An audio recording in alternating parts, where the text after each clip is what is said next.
Well, it is episode 10 of the Handy Homebrew Show. I'm here with Matt Paulson, and we are talking, I think, the most underutilized step of the beer brewing process. We're talking yeast today. I know it. I love yeast. I love yeast too. It makes bread and it makes beer.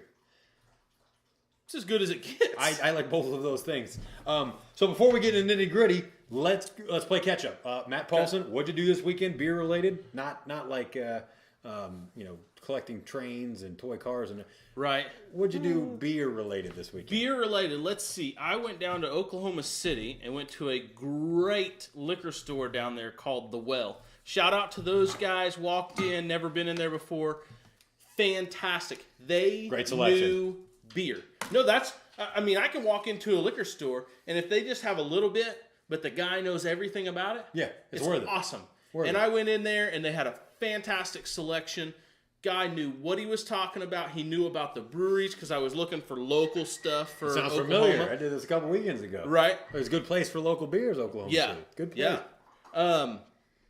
Got a bunch of beers for a pretty exciting episode, I think. Yes, we got a future episode coming up that we're going to film where we do nothing but beer reviews. This is going to be a beer review special. We're going to do this periodically through the year to kind of have a fun take on something. We're going to give honest feedback. You know, none of these people are giving us a dime to say anything about beer. We have personal taste. You may love a beer, we may hate it. We may love it, you may hate it. We're just going to give you what we think. We don't agree on everything. No. I love IPAs. He's not a big fan of them. Right. He loves porters. I can't stand them. What about you? What'd you do this week? What did I do? I carved up a spruce ale. Came out pretty fun. It was a fun beer. Okay. I'm aging a coffee porter that I brewed. This is the first time brewing it. It's going pretty well. Used 2 different yeast strains in there. That's what we're talking about today, the different characteristics of yeast strains and why 2 would be necessary. A lot of people are like, why would I ever need 2? We'll explain that, why you need 2. Other than that, I brewed a Pliny clone. And speaking of yeast, I was a little low on my yeast rate. So a lot of yeast today. Let's get right to it. Let's talk yeast. Matt Paulson, we've mashed, we've sparged, we've boiled, we've hop editioned, we've cooled through plate, counterflow chiller, immersion chiller, ice bath, whatever. We have collected our wort. Right. Now we need to turn that sweet liquid into alcohol. Right. That is where the yeast comes in. So let's talk a little bit about what you can ferment in. Just a short segment of dropping it. Right. A bucket, a 5-gallon bucket, a 5-gallon food safe bucket. That's what I used for years. Easy as you get. Yeah. A 5-gallon glass carboy or any size, depending on what size batch you're doing. Yeah. Now your wort will expand slightly during fermentation. It'll create something called a krausen, which is the ethanol being given off, or the CO2, being given off while the yeast are eating sugars and creating alcohol. They give off CO2. Right. So it will expand a little bit. So if you're doing 5 gallons, don't fill a carboy right to the top. No, it's going off. You got to have a little bit of space in there. Yeah, I use a stainless steel pretty much bucket. It's called a stainless steel bucket by SS Brewing Technology. So it's like a bucket. It's got a huge top open lid, which I like, but it's got a little conical at the bottom. Right. You use the fast ferment. I use the fast ferment, and it's fantastic. It's got 7.9 gallons, Plenty of space. So I've got plenty of space on my 5-gallon batches. Has a real little yeast collection ball at the bottom. So you can secondary right into the after you're done. And we'll talk about that after we get into what yeast is. Now let's talk yeast. Yeast eats sugar. Yeast creates alcohol, gives off CO2. That is what happens. Yeast love sugar. Now, we talk a lot about, I didn't know anything about yeast when I first started beer brewing. I didn't either. Yeast is very complex. I will tell you right now, yeast is 500 parts of what your beer is going to become. Do not overlook yeast. Yes. It may be the most important part depending on the types of yeast you're using. Right. Now, what we're going to talk about today is I'm a fan of the White Labs liquid yeast. I used to get the packages and I get the dry yeast and just sprinkle on. There's nothing wrong with that. No. You can do that if you want. No. But what you learn about yeast as you go is you need to treat yeast carefully. Especially the liquid yeast. It's a little finicky. Right. You want fresh liquid yeast. Yes. And each vial, or this is the old White Labs container. These are their new. These are their fresh packs, I think they call it, or pure pitch. Yeah. So they seal this right inside, so there's no transferring of yeast. It keeps it in here, and they slide it in this little sleeve, and it's a great little invention. Right. Why Yeast has a smack pack. Right. All these people that use liquid yeast. Now, the reason liquid yeast is more beneficial, I feel, is because it's already active. It's ready to rock and roll. It's ready to eat. Right. You don't got to rehydrate or anything like that. But each vial contains, or each container of liquid white labs is roughly 80 to 120 billion yeast cells, active cells. So it's an average about 100 billion. Sounds like a lot, right? Right. Usually not enough. Right. Exactly. It's usually not one vial. Now you can pitch this right in your 5-gallon batch, and it'll probably be fine. And a lot of people do. I do. Yeah, I used to do that. A lot of people do. And what they'll say, what I've read on their website, is they say that I think it's 1.070 original gravity or below. Okay. One vial is fine. But if you're getting up into the big stouts, the big IPAs, the doubles, the imperials, The triples, you gotta make more yeast cells. Now the cool thing about yeast though, it multiplies. That's A right. lot of people don't know this. If you pitch one of these bad boys into a 5-gallon batch of beer, when you were done, you have roughly 4 times this amount of active yeast settled at the bottom. You can take, wash, and harvest that yeast and keep using it. Right. Now, I have washed yeast in the past. I've gotten to the point though that I just buy it fresh now because I prefer it fresh because I don't brew too often. Because $7 really isn't that big a deal anymore. Right. But when I first started, I wanted to see how thrifty I could be. But you can wash this yeast and you can get 4 good vials worth out of just this because it reproduces itself. Right. But we need, before I pitch it in, I just brewed up a 1084 big double IPA. That's beefy. a very big beer. I need to step this bad boy up first. Right. So we got this great little thing called a yeast starter. Okay. You don't need and what is it? Edelman flask? What is this called? Edelmeyer. Edelmeyer. This is an Edelmeyer flask. Edelman lives down the street. That guy is He's a weirdo. dick, dude. Edelmeyer flask. It looks like a mad science lab.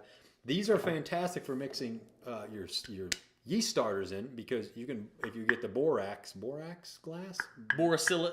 whatever. I'm just making shit. Oh, but you get your philanthropist and your, I don't know what I'm talking about. You can boil these if you have an electric stove. You can do it right on top. You're not supposed to do it on coils. You can do it on open flame because it's supposed to be heat treated. Right. So you can. It's Pyrex is basically what Pyrex, it is. yes. You can do a starter in here, let it cool, pitch your yeast. Now, I like to pitch my yeast about 1 or 2 days before, and I make a little yeast starter, and I use a stirred plate. You don't have to have a stirred plate. They're expensive, guys. You could just swirl this. Right. Put it on your counter. Make sure it's in a warmer area, 70, 72 degrees. Make sure it's not cold. Don't put it on the cold concrete in the bay. Just swirl it. Just set it up on the counter. Just swirl it around. And Every time you walk past, just give it a little swirl. I used to do that. I used to do it in 1 gallon or a half gallon growlers. I used to make my yeast starters in growlers. Yeah. And I would just swirl it with a piece of sanitized foil on top. Yeah. And that's how I made my yeast starters. Then I upgraded. This was $17 with a couple stir bars and a foam stopper. Yeah. It's not expensive. Now, the stir plate was a little bit more. It cost me about $60. You Yeah. can make one for much cheaper. You can find ones for more expensive. But what your goal is you're trying to keep your yeast moving and you want aeration. Yeah. Have to have oxygen for yeast. For yeast, right. You gotta That's what that stir bar and the stir plate does for you. pulling it in. Is it constantly rotates the liquid around and pulls in and basically liquefies that oxygen, and that gives that yeast something to eat. And you're expanding this. You're Right. doubling this. In a couple of days, this goes from 100 billion cells to 200 billion cells. Right. Now, yeast isn't linear, so you can't just say it always steps up. It's not like that. And it can only go like 6 times bigger. No Yeah. matter how big your starter is, you're never going to get 6 times bigger. Right. It can't. It just doesn't. Its expansion rate just slows down. Now, we talk yeast and we talk liquid yeast. Well, so for a yeast starter, let's talk about a starter Okay. for the liquid. Okay. The way that I used to do it is I have a little program set up in my beersmith because you want your wort that you give your yeast to be at a 1.040 gravity. And that's because Pretty regular. It's pretty pale. it's pretty- really pale. no flavor to it. Just sugar. Right. Sugar water. Yeah. Don't use sugar, by the way. Don't use table sugar. No. You want to use Dry DME, malt extract. Yeah. You can mix light, your own. super light, whichever Boil it one. with a little water. You make about 1 liter, 1,000 milliliters worth. You cool Right. it. Now you got sugary water, pretty much for your yeast to start eating on, and wake up before you pitch it in your big burly triple IPA Right. that needs it. It's been a pain in the ass though. Making a yeast starter is a pain in the ass. It takes time It because takes you time. have to bring that DME and water up to a boil it for about 15 minutes, and you're doing the boil just to sanitize. That's all you're doing. Yeah. So Dustin and I have found something fantastic. It's a new product. We got no connection to these people whatsoever. We no just connection. shop there. We love The greatest product ever. This will thing. make you happy to do yeast starters. Yeah. Take me 5 minutes. 5 yeah, minutes. literally. And it's this stuff in a can. Northern called Brewer. Fast Pitch. Oh, it's fantastic. And you get it from Northern Brewer, like you said. You buy it in a 4-pack, just like Boom! I this got here. him. I got him flanking the sides. Yeah. Don't drink this, by the way. It's really shitty beer. It's Yeah, terrible. it's no terrible. hops or alcohol in it. No. So the directions for this are so simple. You pour one of these cans right in here. You fill this up with tap water. Pour it right in. Pour it right in. Pour your yeast in. Pour your yeast in, starter, and you're done. And I'm talking, I went from 45 minutes To do a yeast starter. to do a yeast starter to 5 minutes literally. Of course, everybody make sure you follow your sanitizing Yeah, procedures. spray the top with your star sand. They do put it in a protective top, so like you're not getting stuff falling on it when it's transporting. Right. But you still want to spray with star sand. This has got to be soaked in star sand. You Right. dump it out. So you still want to do all the sanitization. But this is your dry malt extract liquefied. They've done all the work for you. They've pasteurized it, cooled it, and capped it. Yeah. For you. Now you're like, is it worth it? It's $2.50 per can. I'll tell you right now, when it comes to me brewing $60 batches of beer, $2.50 doesn't mean shit. Right. It ain't nothing. I'll drink one of these. Now, here's the problem. It's only getting you about twice as much. Right. I should have doubled this, and I pitched not enough yeast Right. with my... Now, what happens when you don't pitch enough yeast? You stretch your yeast out. Right. You're And then not- all it does is gets lazy and goes, I can't do it. I can't do all this, and it'll fall out. What are we, 300 here? We can't take on the Persian army. I'm going to go to sleep. I'm going to take a nap. Like Yeah. I would have done had the Persians invaded my homeland of Wisconsin. So you got to pitch the right amount of yeast. You can be off, a little bit. It's easy to underpitch, and you will notice when you start drinking beer that has stressed out yeast. Yeah. It doesn't drop to its final gravity. It gives off flavors. You'll notice. You'll notice. And, I've asked this question in a couple different forums that I'm in, and I've asked a couple people that I know, some professional brewers, and I asked the question, is it possible to overpitch yeast? It is. I've never actually heard It is. a problem with it. But the thing is, you'll never get it because the number is so ridiculously high. Right. It's like 6 generations worth of yeast, which is 6. So if I needed 300 billion, I would have to pitch 6 times that amount. So Right. it's like 1,800 billion, which is not something you just oh my gosh, Here's you dropped 1,800. 1,800 billion. Yeah. No, it's a ridiculous. But you can overpitch. It's a lot harder to overpitch though than it is to underpitch. So Right. aim high. If you're ever Aim in high. doubt, Go high. pop 2 cans. Pop 2 cans. I should have done 2 cans. And do one vial of yeast and do your starter 24 hours, 48 hours before you Yep. brew. It's going to save you in the end.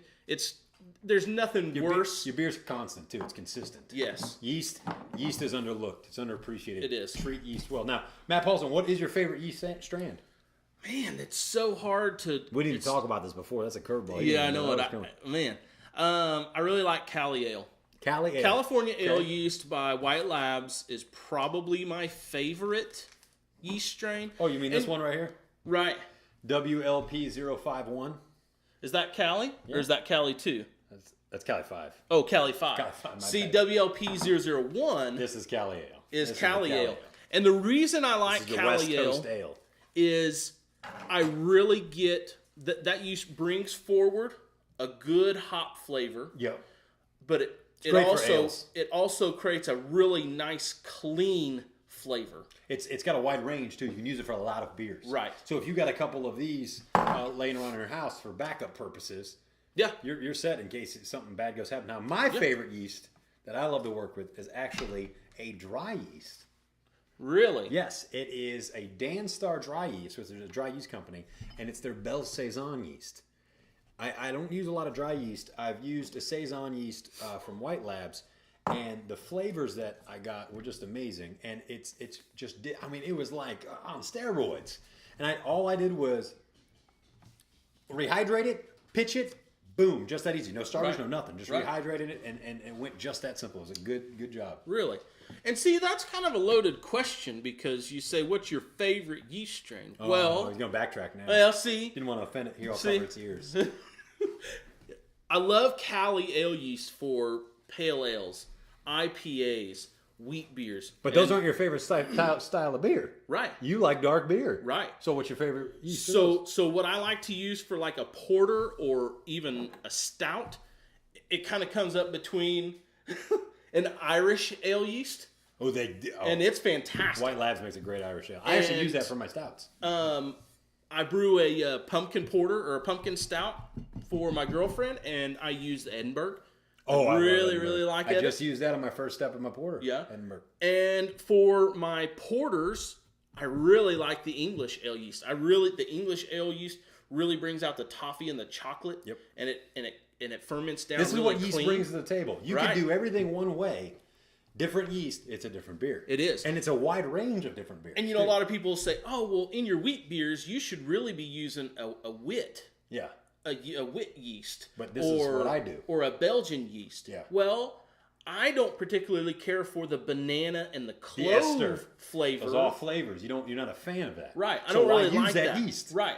I want the wheat malt and the hops to really shine through in a wheat beer.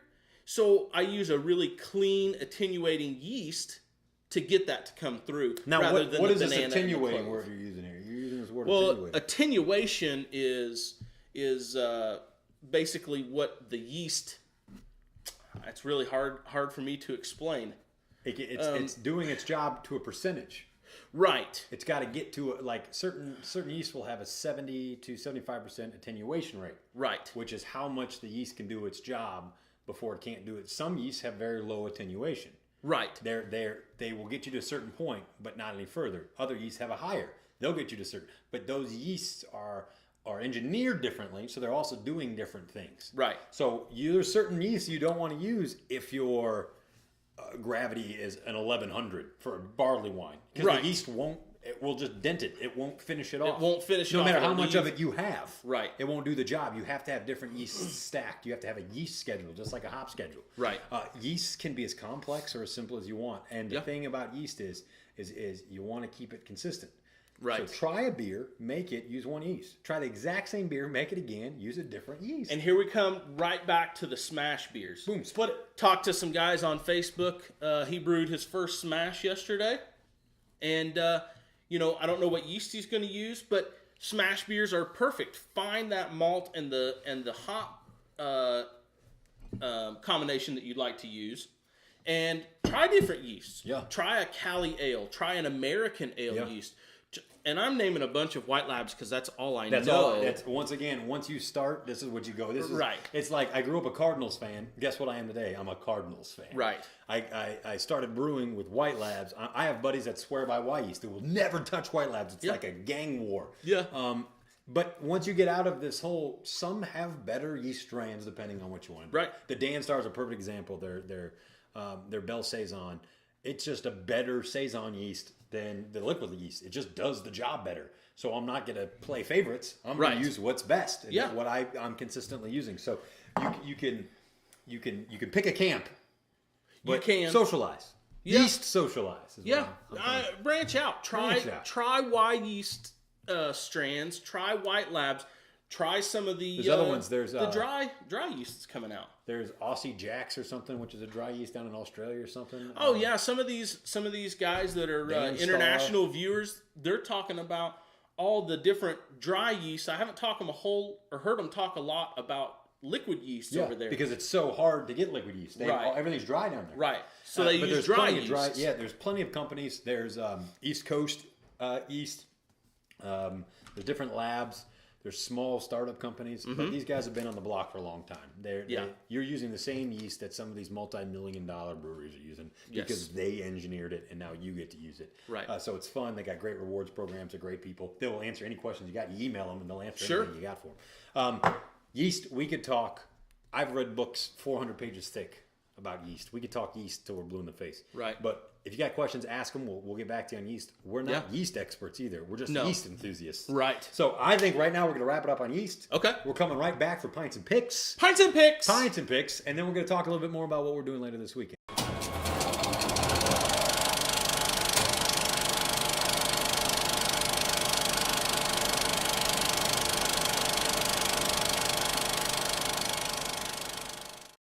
Episode 10, Pints and Picks.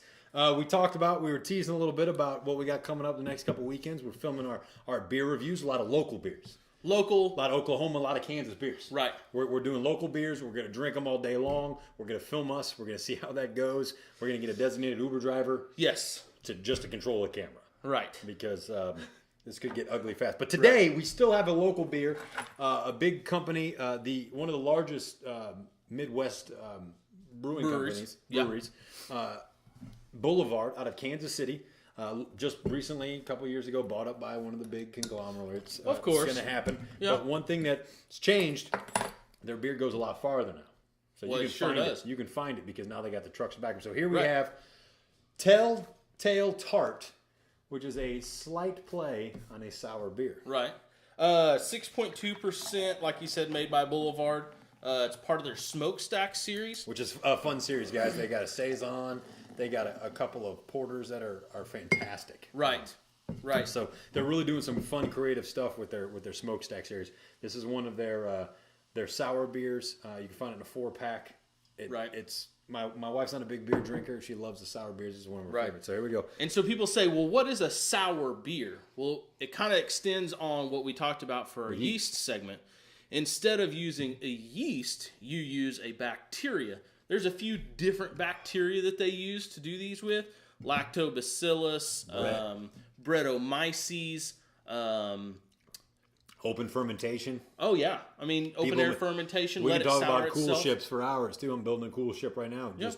just to let natural bacteria in the environment sour your beer out. Now, it's a controlled souring of beer. Beer will go sour if you don't know what you're doing with yeast. This is a controlled version. Color is fantastic. Golden. Very clear. Very clear. First thing you get is that funky off flavor. Not a lot of... Yeah. You don't get fun stuff like hops with IPAs and stuff like that. No Or chocolate citrusy and chocolate no, you don't and get coffee. That fun. No, you don't get that. You get it doesn't smell good. It's not a good smelling. Sours just aren't. But No, and sours aren't good to me at all anyways. oh man, I love it. Oh my god. It's so tart and tangy right on the back of your tongue. It's clean, it's fresh, it doesn't have any lingering to it. It's tart. This isn't even a tart of one. We're gonna bring in some Boulevard Love Child number 6, and we'll get Matt Paulson. I don't know if my face can handle it, let alone my mouth. I love this. I think it's a fantastic. Yep. I love sours are the next big thing. It's okay though. It's not really great because it's not my style. It's not something that I'm really into, but it tastes okay. I've had some sours in the past that, I mean, just rinse your jaw closed. It's like the IPAs where they crank up the IBUs just to get that shot pack. This one's pretty subtle for a sour, but I think it's fantastic. And today we're pairing it with one of my favorite little known comedies, The Invention of Lying, starring Ricky Gervais. He lives in a modern day world where lying was never invented, so everything's very droll and very serious. You just have to tell the truth. However, one day he realizes that he can tell something that isn't so. Okay. He tells the first lie, and then after that, he just keeps building on lies, and people are just like, oh. And it's a fun take. It's this beer is lying. It's telling you right now it's a pale ale. It's a sour. So I recommend. It's lying. This is another one of those little known comedies. Go get The Invention of Lying. Rent it. Ricky. It's got Jennifer Gardner in it. I can't even say the name. Ricky Gervais. Ricky Gervais. Ricky Gervais. I like Ricky Gervais. I think he likes me. I don't know him that well, but hi, Ricky. Funny, hilarious movie. Me and my wife, we love this one. I'll have to check that one out. You check it out from my library down there. Right. Get yourself a sour beer. Next big thing. Get yourself a fun British comedy. And have a good night, man. Yeah. I think that's it, Matt Paulson.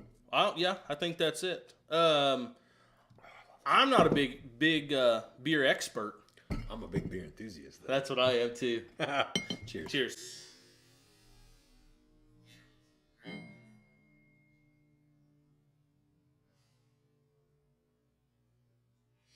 Whoa, I'm 0-4. Put that shit in there.